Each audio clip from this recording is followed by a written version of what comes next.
Salve, salve, você que acompanha o Análise Verdão aqui no YouTube. Meu nome é Leonardo Suzuki, sejam muito bem-vindos a mais uma análise pós-jogo pra gente falar de vitória. Não estou, por acaso, com a camisa que o Palmeiras usou e também aqui no cenário pela primeira vez a camisa de 2024, porque eu ganhei ela de aniversário e pessoalmente ela é ainda mais linda, então coloquei em destaque aqui no nosso cenário. Mas enfim, vamos falar do que interessa. Palmeiras venceu a Portuguesa por 2-0 num jogo feio, né? Vamos combinar, um jogo feio, porque o campo ruim, o Palmeiras ruim, a Portuguesa batendo pra caramba também, enfim, foi um jogo feio, não foi um jogo legal de assistir, mas é um resultado importante, é uma vitória e é uma análise pós-jogo que a gente tem conteúdo pra falar, tá? Apesar do jogo ter sido feio e de eu não ter gostado da atuação do Palmeiras, tivemos alterações táticas ao longo do jogo, tivemos algumas mudanças interessantes que o Abel tentou promover pra tentar melhorar um pouco a situação ali do jogo. Então vamos analisar tudo isso, vamos tentar entender tudo isso que rolou, porque é importante, e já peço pra você deixar o seu likezinho aqui antes disso, antes de eu falar sobre o jogo, porque é muito importante, eu sei que depois você esquece, então deixa o like, assiste a análise e depois você deixa a sua opinião aqui nos comentários, certo, meus amigos? Então pra gente entender, até bati no microfone, pra gente entender a história do jogo e as mudanças que o Palmeiras foi tentando implementar ali no meio. A ideia inicial, ofensivamente, tá? A ideia inicial era mais parecida com o que vinha sendo feito. Ó. Saída de 3, dessa vez com o Murilo, Luan e o Piquerez, fazendo a saída de 3 pela esquerda, com Aníbal, camisa 5, o Zé Rafael, segundo volante, camisa 8, e bem abertos, o Rocha pela direita e o Caio Paulista pela esquerda. E aí você tinha o Veiga sendo meia e Endrick e Flaco Lopes, né? Endrick sendo um atacante de mais movimentação, como ele gosta de ser, e o Flaco sendo mais centroavante. Essa era a ideia, e o Abel ele sempre fala muito em coletivas sobre trabalhar com relações numéricas, né? Não sei se ele vai falar na coletiva pós-jogo dessa partida, porque eu não assisti, mas ele sempre fala muito sobre isso, né? Sobre relações numéricas para criar superioridade. Então, pensando na Portuguesa se defendendo numa linha de 5, né? Bem fechadinha, inclusive, a ideia do Palmeiras para tentar criar superioridade era você colocar 6 jogadores ali num último terço ali, né? Numa última criação de gol, com o Marcos Rocha aberto pela direita, Caio Paulista aberto pela esquerda. Pelo centro do campo, Veiga, Flaco e Endrick. Mais o Zé Rafael vindo de trás, chegando ali como esse camisa 8. Essa era a ideia, para tentar criar superioridade. Só que de nada adianta você criar uma superioridade numérica se você não usá-la bem. E o Palmeiras não usou bem as vantagens que tinha ao longo do jogo. E assim, teve uma parte ofensiva ali durante boa parte da partida, principalmente enquanto estava 11 contra 11, muito lenta, assim, com pouquíssima dinâmica. Pra você furar um time que se defende ali atrás, né, como tava a Portuguesa, você precisa ter dinâmica, você precisa ter velocidade nos passes, e claro que o campo também não ajudava, mas não dá pra colocar a culpa no campo, né, o time do Palmeiras tava lento, parece que os jogadores estavam meio pregados no chão, né, e claro que era uma questão geral, mas você tinha jogadores importantes para esse processo de construção que estavam mal ali tecnicamente também, o próprio Endrick, que ao longo do jogo consegue boas jogadas e tudo mais, mas erra muitos passes, principalmente no primeiro tempo, ele é um cara importante para essa criação de jogadas, o próprio Piquerez, o que acontece com esse início de temporada do Piquerez, né? Pelo amor de Deus, ele ainda não tá no nível que a gente espera do Piquerez, mas ele sendo esse terceiro zagueiro pela esquerda, na saída de bola, ele era um cara importante pra dar ritmo pra essa construção, né, pra carregar a bola, pra encontrar um passe mais vertical, né, por ser um lateral de origem. E o Piquerez muito mal, ao longo de toda a partida, errando muitos passes, enfim, não ajudou nesse sentido. Claro que eu citei aqui Endrick e Piquerez, mas não foram só eles, Zé Rafael também, Veiga também, enfim. Um Palmeiras previsível em termos ofensivos, lento, né, que não vou dizer, não se defendeu mal, assim, não foi muito exigido pela Portuguesa, mas no primeiro tempo até quase deu umas entregadas ali gratuitas pra Portuguesa, né, teve uma do Everton, teve outra do Murilo, o Everton, inclusive, daqui a pouco a gente conversa sobre o Everton, tá, deixa eu só terminar em relação à partida.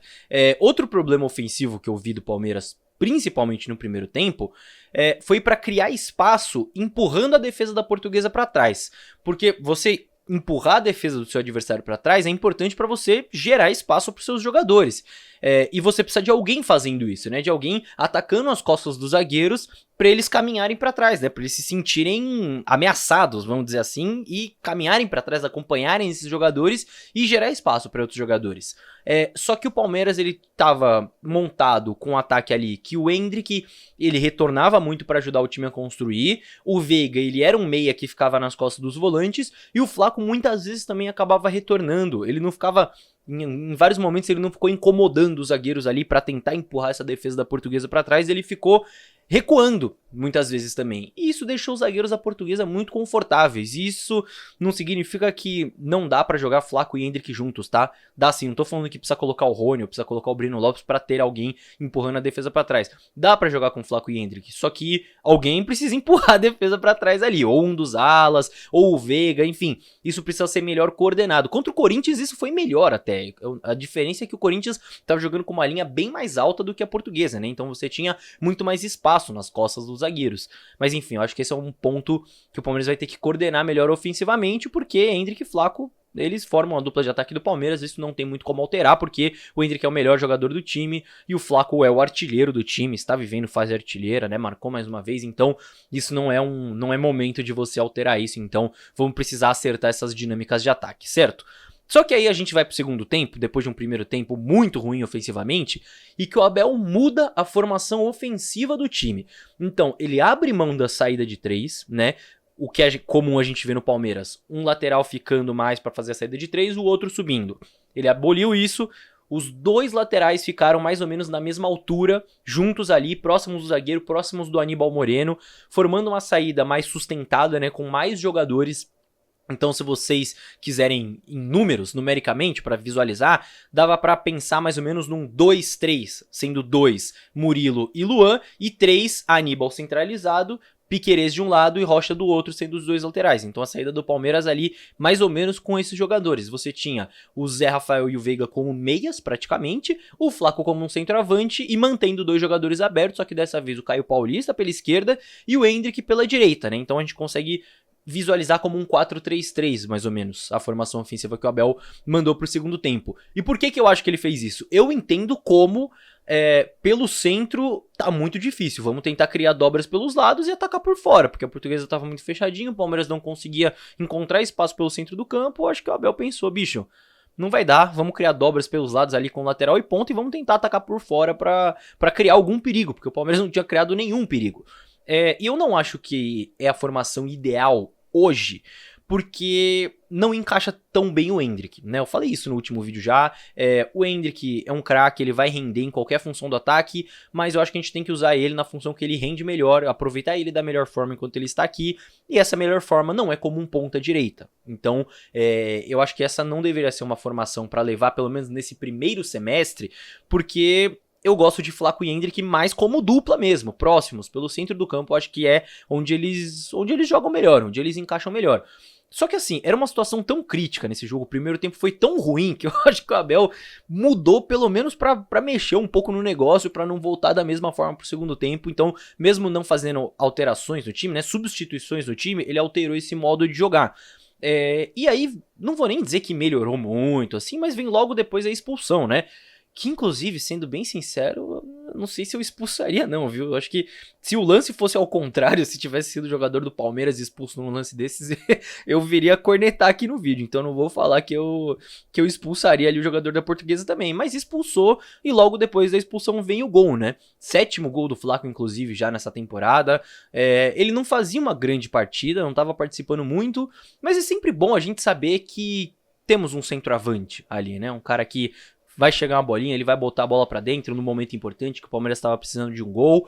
Então, claro que a expulsão facilitou muito o jogo pro Palmeiras, facilitou muito essa questão ofensiva também. Depois do gol, o Palmeiras nem vai com tanto ímpeto mais ali, consegue matar no finalzinho do jogo, com um belo gol inclusive do Gabriel Menino, mas leva ali o negócio meio em banho-maria, né, segura um pouco a bola e tudo mais pra garantir os 3 pontos. Então assim, coletivamente não foi um grande jogo do Palmeiras não, tá? Eu não gostei muito, mas também não, é aquele negócio, tá? Não vou ficar me estressando por 10ª rodada de Campeonato Paulista não, tá, gente? Não vou falar que tá tudo perdido. Não contem comigo pra isso, tá? Pra ser profeta do caos, não. Foi um jogo contra a Portuguesa, no Canindé. O próximo jogo, sem dúvidas, é muito mais importante do que esse. Daqui a pouco falaremos sobre isso. Individualmente, eu acho que foi um jogo apagado da maioria ali. Não sei se tem muitos destaques. Eu acho que o único que dá pra realmente destacar é o senhor Aníbal Moreno, que ele sempre tá bem, impressionante. É o único jogador, inclusive, que disputou todas as partidas do Palmeiras no ano. Então acho que o Abel também concorda. E na minha visão, o Palmeiras é Aníbal mais 10 hoje. Claro que, né? Aníbal e Hendrick, enfim. Mas o Aníbal, pra mim, é titular incontestável do Palmeiras hoje. Certo? Já que eu estou falando em destaques individuais, o que acontece com o Everton, hein, meus amigos? Gente do céu, parece que ele realmente sentiu a falha contra o Corinthians, que foi uma falha realmente grotesca. No último jogo, ele até faz boas defesas, tá? Contra o Mirassol, né? Ele faz boas defesas ali, salva o Palmeiras até em alguns momentos, então ele consegue se recuperar. Mas contra a Portuguesa, eu contei 4 saídas erradas. Pode até ter sido mais, mas eu contei 4, daquelas de escanteio, de falta de cruzamento, que sai meio perdido, ou não chega na bola, fica no meio do caminho, ou chega e corta errado, enfim. É um negócio que não dá pra acontecer, né? E assim, como eu disse, ele fez boas defesas no último jogo, mas o Palmeiras, o goleiro do Palmeiras, ele não pode ser o cara que faz milagre e franga, né? Não pode ser esse 880, até porque o Everton, ele sempre foi, pelo menos na minha visão, ele sempre foi um goleiro que falhava pouquíssimo. Ele era um cara seguro. Às vezes fazia milagre, teve suas fases melhores, suas fases, né, menos boas, vamos colocar assim, mas era sempre um cara seguro, um cara que frangava pouquíssimo no gol do Palmeiras, mas de umas semanas pra cá, realmente o negócio tá complicado, ele precisa se recuperar. Também não vou vir aqui falar que o Everton é um goleiro ruim, é um goleiro frangueiro, não é isso. A gente sabe da qualidade que o Everton tem, mas ele também precisa mostrar isso e precisa superar essa falha contra o Corinthians, porque, olha, essas saídas erradas quase que custaram o resultado pro Palmeiras num jogo que era muito importante vencer, e mesmo quando o Palmeiras estava com 1 a mais, estava na frente do placar, com 1 a 0 ali, tiveram falhas perigosas, vamos colocar assim, tá? Então acho que vale o comentário aqui. Mas de qualquer forma, meus amigos, críticas à parte aqui, que eu tô muito corneteiro hoje, vitória importantíssima pra gente firmar a liderança geral. Agora a gente tem mais 2 rodadas pra garantir isso, né? O Santos vai ter jogos difíceis também. O Santos pega Bragantino e Inter de Limeira. Então eles vão ter as suas dificuldades pra somar pontos, mas é importante o Palmeiras garantir 2 vitórias aí, né, nessas 2 últimas rodadas, pra de fato firmar a liderança geral e decidir todo o mata-mata no Allianz Parque. Certo, meus amigos? Agora, a gente tem um jogo contra o São Paulo que vale sim muita coisa, na minha visão, tá? Muita, talvez seja exagero, mas enfim, não é um jogo que nem contra a Portuguesa hoje, que, beleza, Paulistão, 10ª rodada, sei lá o que, a gente faz nossa corneta, mas daqui 2 dias a gente já esqueceu. Não. É um jogo contra o São Paulo que pode significar uma vitória no Morumbi depois de perder a Supercopa para o São Paulo.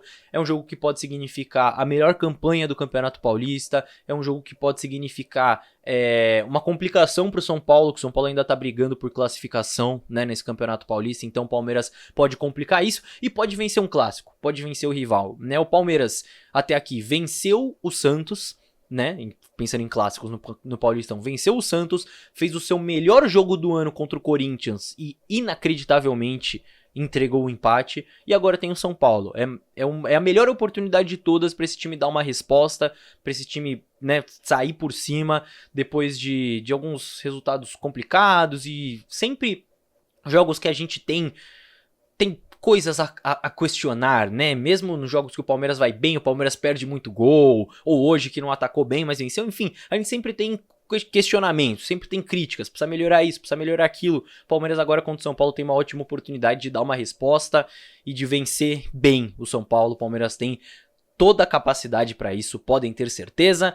E claro que teremos análise pós-jogo do resultado também no Morumbi. Enfim, muito conteúdo aqui por vir, então eu te convido para se inscrever aqui no canal para você não perder nenhum conteúdo. Inclusive, se você tiver algum pedido de análise para eu fazer aqui no canal, peça, manda aqui nos comentários que eu sempre estou anotando todas as sugestões de vocês. Fechou, meus amigos? No mais é isso, rapaziada. Falei muito já sobre um jogo de 10ª rodada de Paulistão. Já tô gastando minha garganta logo no início do ano, mas faz parte. Quero saber agora a sua opinião aqui nos comentários. Muito obrigado pela companhia em mais um vídeo. Vejo todos no próximo. Tchau, tchau.